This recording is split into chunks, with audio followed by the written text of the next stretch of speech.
이번 한 주간 말씀을 준비하면서 계속 제 마음에 담겨 있던 내용이 있습니다. 그것은 하나님이 우리에게 원하시는 신앙 생활은 어떤 모습일까? 라고 하는 질문이었습니다. 하나님이 우리에게 성도가 살기 원하시는 삶은 어떤 삶일까요? 일반적으로 하나님을 이 땅 가운데 보이는 우리의 모습일 겁니다. 하나님이 창조주이시고 하나님께서 이 땅을 다스리신다는 것이 성도의 말과 행실을 통해 이 땅에 보여진다면 그 삶은 하나님께서 원하시고 기뻐하시는 삶이라고 할 것입니다.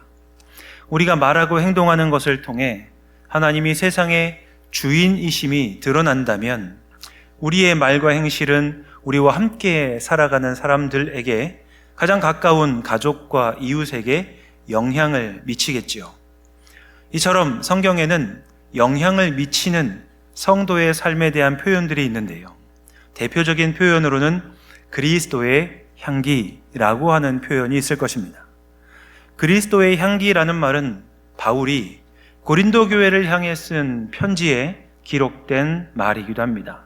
바울은 그리스도의 향기라는 말로 성도의 삶을 말하면서 이야기하면서 성도가 하는 말이 그리고 성도가 살아가는 삶의 모습이 주변으로 확산되어 가는 모습을 상상하도록 그리스도의 향기라는 말을 사용하였습니다. 지난 한 주의 삶을 우리가 돌아볼 때 나의 말은 그리스도의 향기, 하나님의 살아계심이 내 말과 행실을 통해 드러나는 삶이었는지를 돌아보게 하는 한 단어이기도 합니다. 그런데 이 향기라는 말은요, 구약에 나오는 제사에서 그 말의 유래가 있습니다. 제사를 드릴 때에 보통 번제를 드릴 때 동물을 죽여서 그 동물을 태워 드리게 됩니다. 제사를 드리려면 먼저 동물을 죽여야 하고 그 동물을 조각조각 내야 되지요. 동물의 피는 제단에 뿌리고 조각낸 동물의 시체를 이제 나무 위에 올려서 불에 태워 하나님께 올려드립니다. 이 모습에 대하여 레위기 1장 9절 말씀에서는 동물을 태워 드릴 때 나는 이 냄새가 하나님께서 기쁘게 받으시는 여호와께 향기로운 냄새다라고 기록하였는데요. 동물이 죽고 그 동물이 태워지게 되는 헌신, 그래서 죽음으로 우리가 알 수 있는 희생과 태워드림의 의미가 담겨 있는 헌신이 그리스도의 향기라고 할 수 있는 성도의 삶의 근거가 될 때 하나님께서 이 땅을 주관하신다는 것이 성도의 삶을 통해 보여지게 될 것입니다. 그런 측면에서 그리스도의 향기로 표현되는 그리스도인의 삶, 성도의 삶은 주변으로 계속해서 확산될 수밖에 없다라는 것이고요. 이 성도의 삶이 닿는 곳마다, 성도가 가는 곳마다 하나님의 역사가 나타납니다. 성령님께서는 이 성도를 그렇게 인도해 가셔서 주변 사람들의 삶을 다시 한번 구원하는 역사가 나타나도록 성도의 삶을 인도해 가시는 것이죠. 그렇다고 하면 성도가 이 땅을 살면서 자기를 희생하고 섬기는 것이 하나님이 원하시는 삶의 모습일까요? 맞습니다. 그러나 희생과 섬김만으로 하나님이 원하시는 삶이 되지는 아니합니다.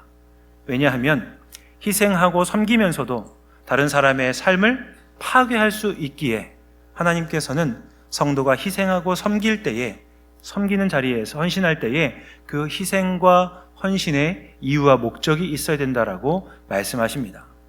바울은 빌립보 교회를 향한 편지에서 구원을 받은 성도가 구원을 이루어가는 것을 이야기합니다. 빌립보서 2장 12절 말씀 가운데 다음과 같이 말씀이 기록되어 있지요.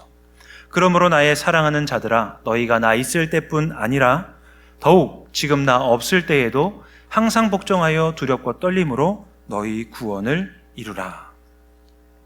성도가 희생하고 섬김으로 그리스도의 향기가 나타나기 위해서는 그리스도 안에서 구원을 이루어가는 희생과 섬김이어야 합니다. 다시 말하면 예수 그리스도를 닮아가는 희생과 섬김일 때에야 비로소 그리스도의 향기로서 하나님의 역사가 나타나는 일들을 경험하며 살 수 있다는 것이죠. 그런 면에서 성도는 항상 예수님의 삶을 살피고 묵상해야 됩니다. 예수님께서도 사람들에게 다음과 같이 말씀하십니다. 마가복음 1장 17절 말씀인데요. 우리 함께 읽도록 하겠습니다.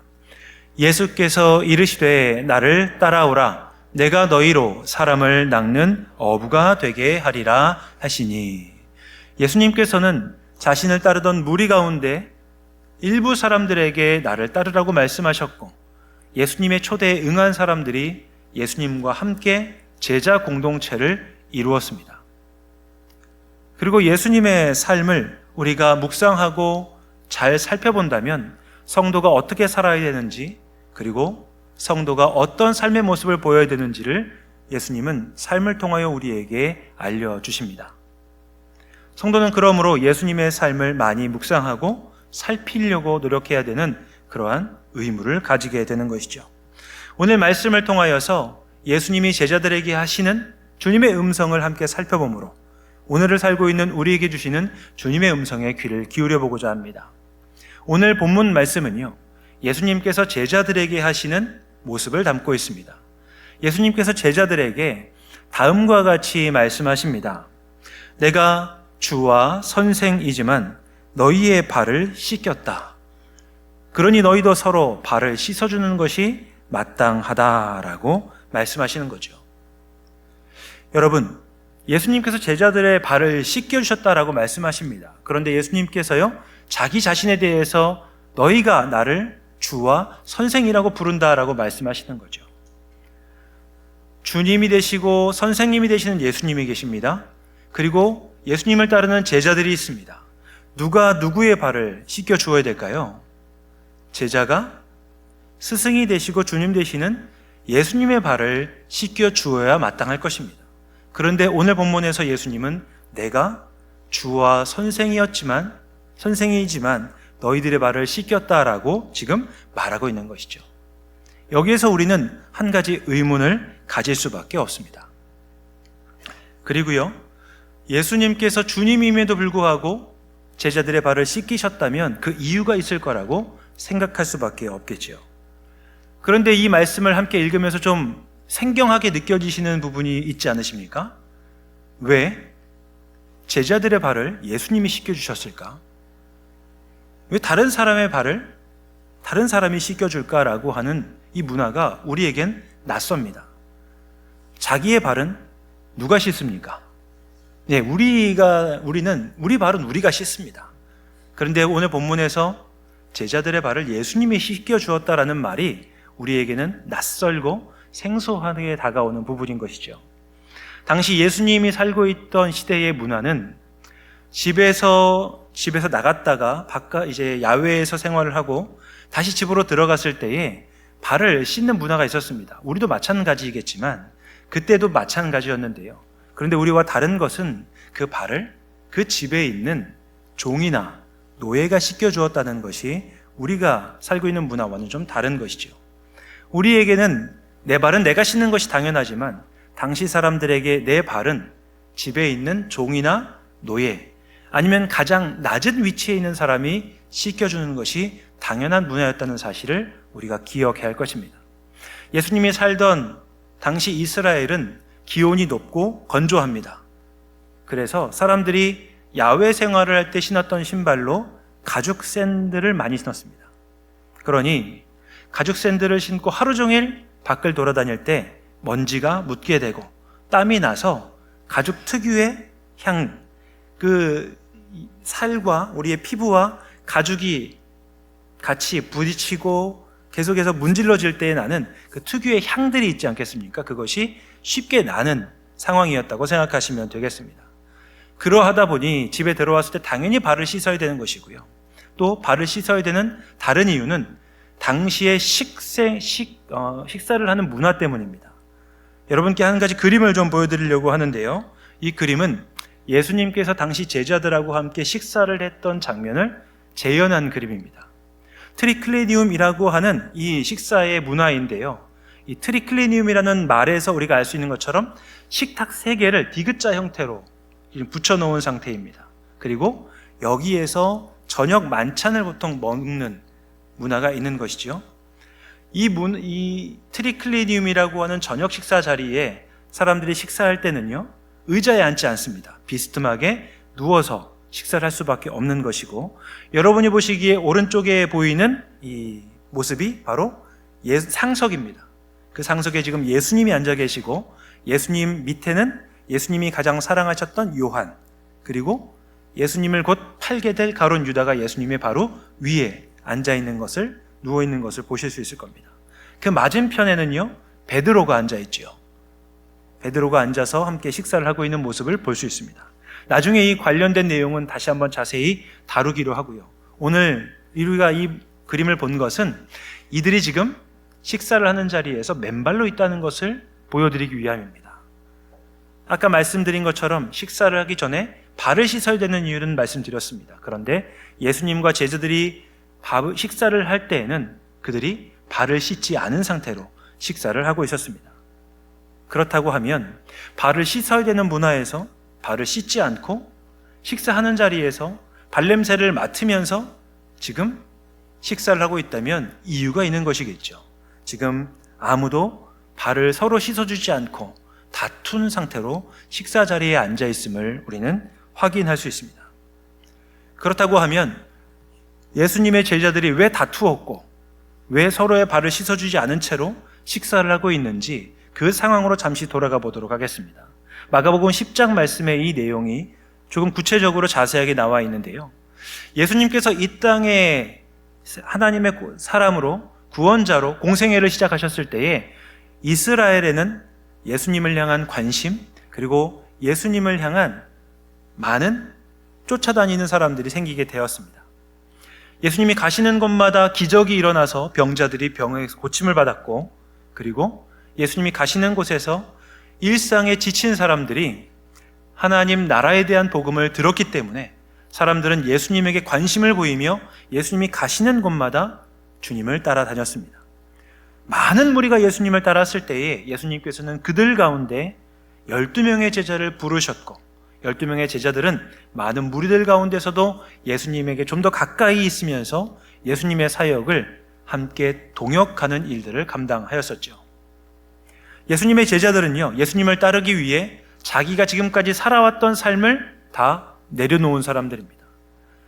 가정도, 살아왔던 삶의 현장들도 다 내려놓고 예수님을 따르며 하나님 나라를 추구하고 하나님 나라를 이 땅에 세우기 위해 함께 예수님과 동역했습니다. 그런데요, 예수님 주변에 모여들던 사람들이 이제 예수님을 왕으로 세워야겠다라는 이야기를 하기 시작하는 겁니다. 예수님이 가시는 곳마다 기적이 일어났기 때문에, 로마 제국의 압제에서 곧 예수님이 말씀하시는 하나님의 나라가 이루어질 거라고 생각했기 때문에 많은 사람들이 예수님을 왕으로 세워야 되겠다라는 이야기를 하기 시작했고, 이 말이요, 예수님의 제자들에게도 들리기 시작합니다. 예수님의 제자들은 세상에서 자기들이 추구하고 살던 것을 내려놓고 예수님을 따르던 사람들이었지만 계속하여 자신들에게 들리는 예수님이 곧 왕이 될 수 있다라고 하는 이야기에 마음을 뺏긴 것 같습니다. 제자들도 곧 예수님이 왕이 될 거라고 생각하기 시작합니다. 곧 예수님이 왕이 되신다면 이제 제자들의 관심은 어디에 가는가 하면 예수님 주변에 가장 최측근에 누가 자리할 것인가, 이것이 제자들의 관심이 되기 시작한 것이죠. 이런 마음만 가지고 있을 때는 잘 몰랐는데 어느 날 두 제자가 예수님에게 찾아갑니다. 마가복음 10장 35절의 말씀입니다. 함께 읽겠습니다. 세베대의 아들 야고보와 요한이 주께 나와 여짜오되 선생님이여 무엇이든지 우리가 구하는 바를 우리에게 하여 주시기를 원하옵나이다. 세베대의 아들인 야고보와 요한은 형제입니다. 이 두 형제가 예수님에게 나아갑니다. 다른 복음서에서는 야고보와 요한 외에도 야고보와 요한의 어머니까지 세 사람이 예수님께 나아갔다고 기록합니다.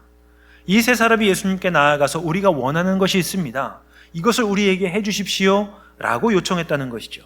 그리고 이어서 그들이 요청한 것은 우리 두 사람이 예수님께서 왕이 오르실 때에 한 사람은 예수님의 왼편에, 한 사람은 예수님의 오른편에 앉게 해 주십시오라고 요청을 한 것이죠. 그들 마음에 있던 욕망이 지금 예수님을 향한 요청으로 표출되었습니다. 그런데 문제는요, 야고보와 요한만 이 생각을 가지고 있던 것이 아니라는 겁니다. 마가복음 10장 41절을 보시면 야고보와 요한이 했던 이야기를 듣고 다른 모든 10명의 제자가 한 명도 빠짐없이 다 화를 냈다고 이야기합니다. 이들이 왜 화를 냈을까요? 예수님이 왕이 되셨을 때 주님의 좌우편에 가장 가까이에 앉을 사람은 바로 야고보와 요한이 아니라 나라고 생각했기 때문입니다. 언제부터인지 모르겠지만 사탄이 제자들의 마음에 제국의 질서와 제국의 이 내용들을 마음에 심어놓기 시작했습니다. 그 욕망이 뿌리를 내리고 싹을 틔우자 예수님과 함께 세웠던 제자 공동체는 흔들리기 시작합니다. 예수님이 말씀하셔서 제자들이 함께 따랐던 하나님 나라 공동체를 세우고자 했던 노력이 위협을 받기 시작하고 이제는 예수님과 제자들이 함께 지금까지 살아왔던 공동체가 와해될 위기에 놓이게 된 것이죠. 제자들은 항상 함께 먹고 함께 잠을 자며 살았습니다. 그러니 예수님과 제자들이 식사하는 일은 오늘 우리가 살펴보았던 내용뿐만이 아니라 예전에도 있었음을 알 수 있습니다. 이전에는요, 식사하기 전에 제자들이 서로 발을 씻어 주었을 것입니다. 그런데 야고보와 요한이 예수님께 나아가 자신들의 요청을 하고 제자들이 화를 내기 시작하였을 때부터 제자들은 더 이상 서로의 발을 씻어주지 않게 되었습니다. 내가 더 높아지는 자리에 가야 되기 때문에 내가 낮아지는 자리에 가지 않겠다고 생각했는지 몰라도 최후의 만찬을 앞두고도 제자들은 서로의 발을 씻어주지 않은 채로 집에 들어가게 되었고, 집에서는 식탁에 앉아 식사를 하고 있는 자리에까지 갔음에도 불구하고 그들은 발 냄새가 진동하는 공간에서 빵과 포도주를 먹고 있는 모습이 바로 오늘 본문 앞에 있는 내용인 것이죠. 바로 그 순간 예수님께서 식사 자리에서 일어나십니다. 그리고 예수님께서는 겉옷을 벗으십니다. 물을 가져다가 제자들 앞에 놓아두시고 제자들을 한 사람 한 사람씩 부르십니다. 그리고 제자들 한 사람의 발을 잡으신 다음에 가져오신 물에 예수님은 제자의 발을 담그십니다. 제자의 발에 묻어있는 먼지와 땀과 그리고 더러운 것들을 하나하나 씻어주시는 예수님의 모습을 상상해 보십시오. 예수님은 발을 씻기 위하여 겉옷을 벗으셨다고 말씀드렸지요. 발을 씻으려면 서서는 발을 씻어줄 수 없기 때문에 몸을 낮추어야 됩니다. 그리고 무릎을 꿇어야 될 수도 있습니다. 그렇게 몸을 가장 낮추신 예수님께서 제자들의 발을 씻어주시는 모습은 스승과 주님의 모습이 아닙니다. 당시에 겉옷을 다 입고 사는 사람들이 겉옷을 입고 사람들이 살았는데 이 겉옷을 벗고 사는 사람들이 있었습니다. 그리고 다른 사람들의 발을 씻어주기 위해 몸을 낮춰야 되는 사람들이 있었는데요. 바로 그 집의 종과 노예가 그런 모습을 보여주게 된 것이죠. 예수님께서는 주님이고 스승이신데 스스로 제자들의 발을 씻어주기 위해 겉옷을 벗고 몸을 낮추시는 노예와 종의 자리로 예수님은 가십니다. 이런 모습이 제자들에게 얼마나 낯설었겠습니까?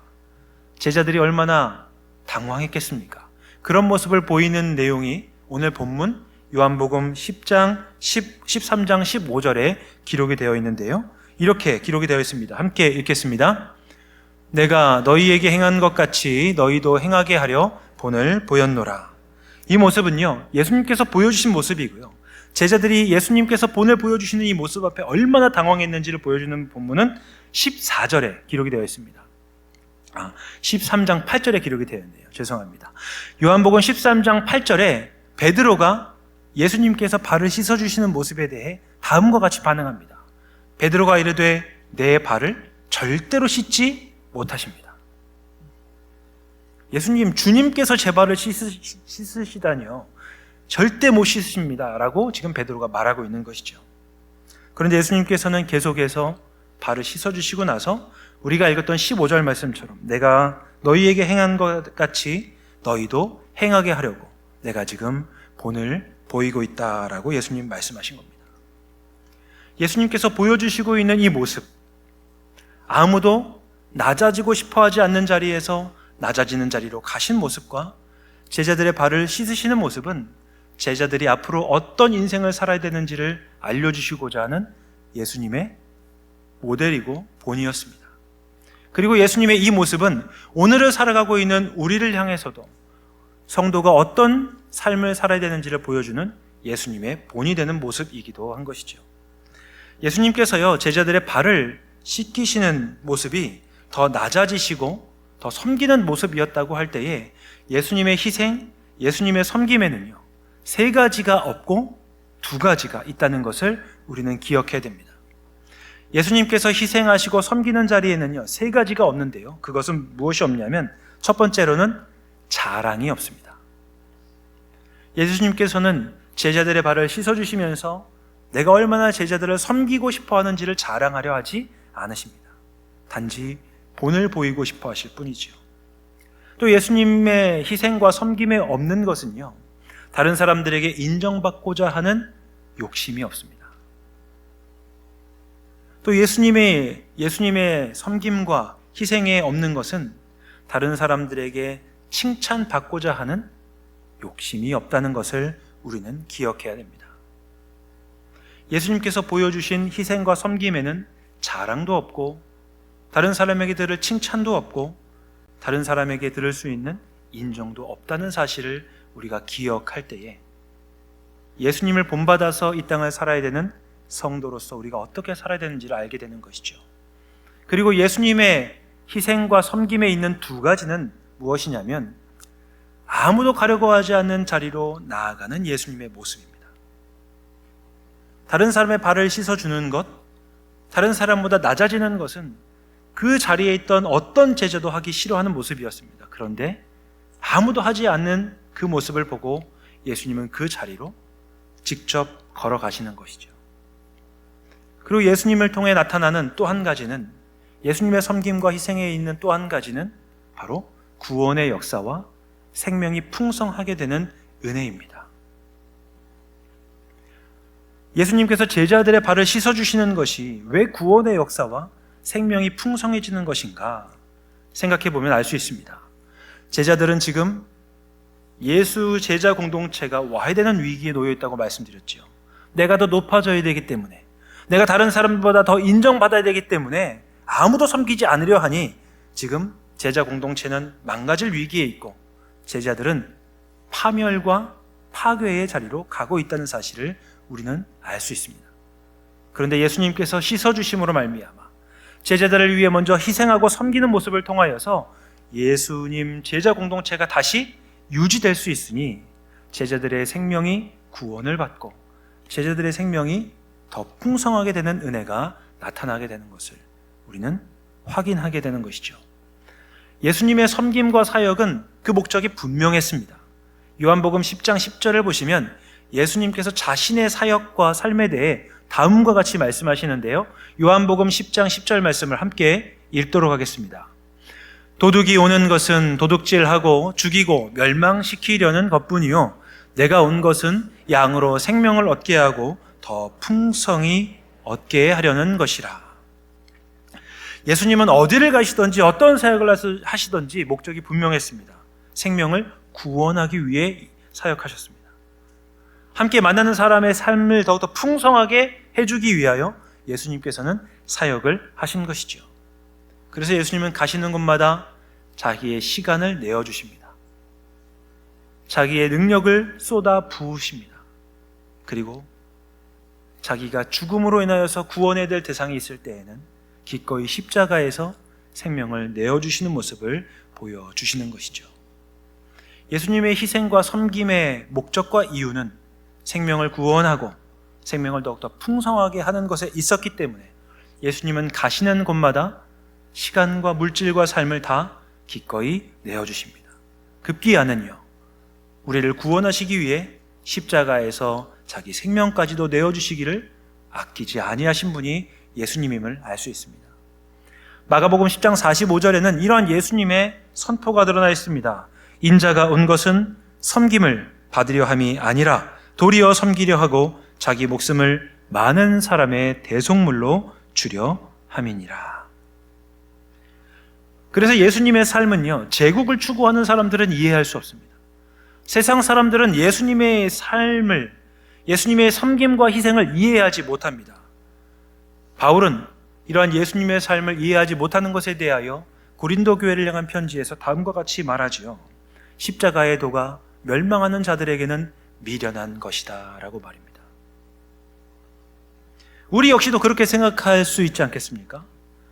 우리가 하나님을 믿고 하나님을 섬기며 살 때에 우리가 할 수 있는 만큼 하는 것이 마땅하지 않겠습니까? 라고 생각하지 않겠습니까? 이 정도 하면 충분하지 않겠습니까? 라고 반문할 수도 있을 것입니다. 그런데 예수님께서는요, 우리에게 보여주시는 본을 통하여 우리가 예수님처럼 자기 자신을 다 내어주는 자리까지 섬기고 희생하라고 말씀하십니다. 그러면서 예수님께서는 이 희생과 섬김이 가치가 있다고 말씀하시는데요, 그 가치에 대해 예수님의 선포가 요한복음 13장 17절에 다음과 같이 기록이 되어 있습니다. 요한복음 13장 17절 말씀을 함께 읽겠습니다. 너희가 이것을 알고 행하면 복이 있으리라. 아멘. 복이 있다는 말 앞에 한참을 머물러 있었습니다. 말씀을 준비하면서 왜 예수님처럼 다른 사람을 구원하는 것이, 왜 예수님처럼 다른 사람의 삶을 풍성하게 하는 것이 복일까 한참을 고민했습니다. 그리고 이 말씀을 묵상하려고 며칠을 하나님 앞에서 머물러 있었습니다. 그리고 이 말씀을 가지고 씨름하면서 하나님, 왜 나의 유익뿐만이 아니라 다른 사람을 구원하고 다른 사람의 생명을 풍성하게 하기 위해 나의 시간과 삶을 희생하고 헌신하는 것이 복입니까? 라고 물으며 몸부림치며 씨름했습니다. 하나님께서 주신 깨달음은 다음과 같았습니다. 생명을 구원하고 생명을 풍성하게 하기 위해서 희생하고 섬기는 바로 그 자리에서 하나님의 은혜와 하나님의 긍휼을 경험할 수 있기 때문임을 주님은 알게 하셨습니다. 그래서 예수님께서도 우리를 위해 자기의 모든 것을 내어주시며 십자가에 기꺼이 돌아가셨다는 것을 우리가 알게 될 때에, 그리고 예수님께서 나를 본받으라고 말씀하시는 음성을 들려주실 때에 우리가 주님을 따라갈 수 있는 근거가 여기 있게 되는 것이죠. 오늘 말씀을 함께 나누면서 이제 말씀을 정리해 보려고 합니다. 여러분, 신앙생활은 무엇일까요? 신앙생활은 내가 살아가는 삶의 자리에서 살아계시는 하나님을 만나는 것입니다.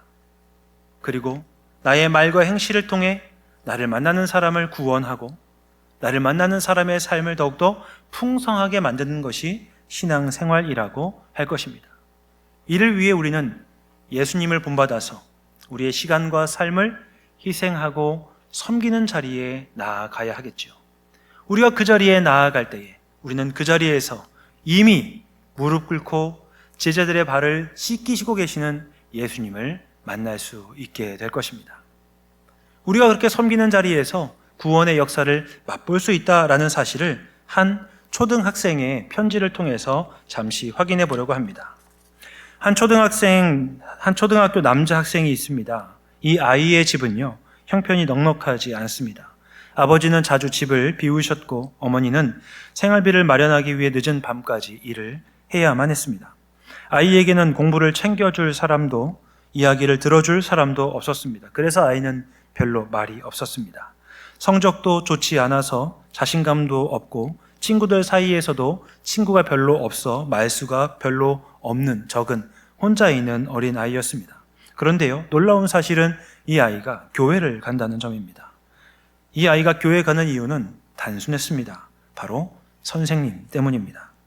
선생님은 아이가 교회를 가면 아이를 맞이해 주시고 아이에게 물어보십니다. 요한아, 밥은 먹었어? 요한아, 요즘 힘든 일은 없어? 힘든 일이 있으면 언제든지 선생님한테 연락해도 돼. 선생님이 네가 연락하면 언제든지 너한테 달려갈게. 아이는 선생님이 맞아주시는 환대 때문에 또 선생님이 하시는 말 때문에 교회에 매주 갔습니다. 어느 주일 오후에 아이는 작은 종이에 삐뚤삐뚤하게 쓴 글씨로 편지를 써서 선생님에게 건넸습니다. 그 편지의 내용은 다음과 같습니다. 선생님, 안녕하세요. 저는 공부도 못하고 집에서도 잘 웃지 못해서 사람들이 저를 늘 싫어하는 줄만 알았어요. 그런데 선생님은 항상 저한테 밥 먹었냐고 물어봐 주셨지요. 또 힘든 일은 없냐고 먼저 물어봐 주셨지요. 정말 감사합니다. 저한테 그런 말 해준 사람은 아무도 없었는데, 그리고 선생님은 언제든 연락하라고 말씀해 주셔서 정말 고마웠습니다. 정말 제가 힘들 때 연락드려도 될까요? 선생님이 제 이름을 불러주실 때마다, 저에게 관심 가져주실 때마다 참 좋았습니다. 선생님이 저를 기억해 주시고 제 이름을 부를 때에 저는 하나님께서 내가 요한이 너를 사랑해 라고 말하는 것 같은 주님의 음성을 들은 것 같았습니다. 선생님, 정말 고맙습니다. 저도 나중에 선생님처럼 다른 사람을 도와주는 사람이 되고 싶어요. 우리 삶을 희생하고 섬기는 자리에 내어놓는 것은 어렵고 힘든 일입니다. 저도 그 사실을 알기에 이런 말씀을 전하는 것이 부담이 되고 때로는 이번 한 주 동안 마음이 많이 어렵기도 하였었습니다. 특별히 이 말씀을 준비하면서 제 마음에 계속 남아있었던 한 구절은 이 주보였습니다. 조금 이따 광고할 때도 말씀드리겠지만 이 주보, 요즘 계속해서 이 주보에 담겨있는 한 구절이 다음과 같았습니다. 2026년 봉사하기를 원하시는 분은 본당 뒤편에 비치된 신청서를 작성해서 제출해 주시라고 말이죠. 교회는 성도님들의 봉사와 헌신을 통해서 유지가 됩니다. 그런데 단순히 이 말씀을 드리는 것만으로 교회에서 일해 주시라고 말씀드리는 것이 저에겐 부담이었습니다. 교회에서 헌신하고 봉사하는 것이 진짜 복이 되는가? 하나님께서는 우리가 섬기고 봉사하고 희생하는 것을 통해 정말 우리에게 기쁨과 은혜를 베풀어 주시는가? 이것을 위해 씨름하고 기도하고 말씀을 준비하는 가운데 하나님께서는 너희가 이것을 알고 행하면 복이 있으리라 라고 하는 말씀을 주셨습니다. 그래서 말씀에 의지하여 여러분 앞에 권면을 드립니다. 여러분, 2026년 여러분의 시간과 삶을 내어놓을 수 있는 봉사의 자리로 나아가시기를 주님의 이름으로 간절히 축복합니다. 왜냐하면 바로 그 자리에서 우리를 위해 희생하신 주님을 만날 수 있기 때문입니다. 그리고 그 자리에서만 구원의 역사와 회복의 은혜가 일어나고 있는 것을 우리가 체험할 수 있기 때문입니다. 섬김과 봉사가 힘들다는 것을 알기에 이 말씀을 드리는 것은 부담이지만 분명한 것은 그 자리에서 우리가 하나님의 은혜를 경험하고 복을 누릴 수 있다는 사실을 알기에 여러분 앞에 말씀을 함께 나누었습니다. 이제 말씀을 마무리하겠습니다. 구원 역사와 생명이 풍성해지는 섬김의 자리로 모든 한 분 한 분의 발걸음이 되시기를 주님의 이름으로 간절히 기원합니다. 그 섬김과 헌신의 자리에서 살아계신 주님을 만나고 우리를 통해 이루시고자 하는 하나님의 구원 역사를 맛보며 살아가는 모든 우이동교회 교우분들의 삶이 되시기를 주님의 이름으로 간절히 기원합니다.